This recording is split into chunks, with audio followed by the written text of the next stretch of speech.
muvandimwe ko ugaragaza kwiheba, ucitse intege kandi uhora wibaza ahazaza hawe.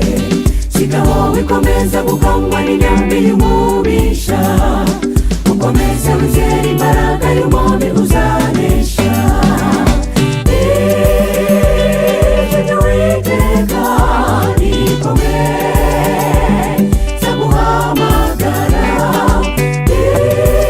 itiwe mwana wanjye ni wowe napfiriye, sishimishwa n'ukurimbuka.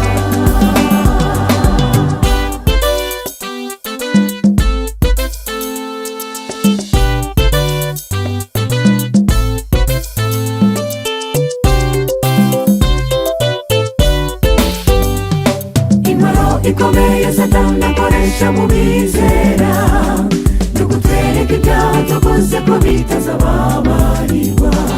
Yarwaniye intumbi ya Mose azi ko azarimbuka, ariko yakozwe n'isoni kuko Mose yarihanye.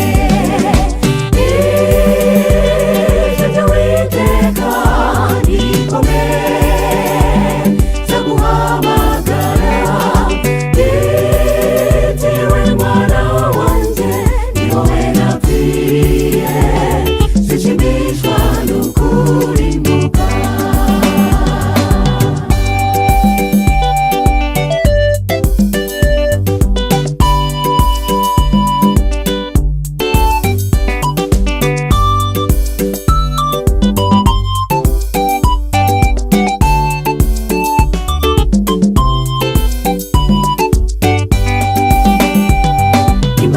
Z'umukiza wacu zisagutse ikirere, yakunze abatuye isi bose bapfira ku musaraba.